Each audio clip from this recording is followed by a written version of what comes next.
Sir, आज महाविकास आघाडी यांनी बहिष्कार टाकलाय, त्यांनी शपथ नाही घेतलंय, तर काय सांगणार आहोत त्याच्यावर? कारण समाजवादी पार्टीचे नेते जे आहेत त्यांनी शपथ घेतली. बघा, नेहमीप्रमाणे आम्ही 11 वाजता आलो. आम्ही प्रथा आणि परंपराप्रमाणे ही शपथ घेतलेली आहे. महाविकास आघाडीकडून आम्हाला काही निरोप नव्हता. मग आज समाजवादी पार्टी यांनी जे शपथ घेतले, तर तुमचं हे जे मत आहे ते वेगळं झालं आहे का? जेव्हा काही संवादच नव्हता, आम्हाला काही कळवलं गेलंच नव्हतं, तर शपथ घेणारच ना. प्रथा आणि परंपरा जे ते प्रमाणे आपण घेतले.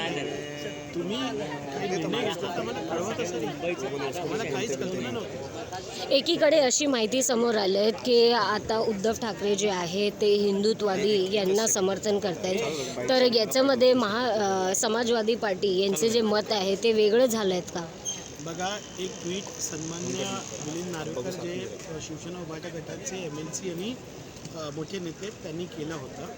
त्या ट्विटवर आम्ही हे म्हटलं आहे की जेव्हा 2 इलेक्शन झालेत आता लोकसभा आणि असेंब्लीमध्ये, तेव्हा त्यांना जे मतं मिळाली ते सेक्युलर मतं आहेत. तर त्या सेक्युलर मतांचा आदर ठेवणं हे गरजेचं आहे. आणि जर शिवसेना उभाटा गट कट्टरवादी शिवसेना म्हणजे जी होती ती भूमिका घेणार, तर त्याचा मला विरोध आहे.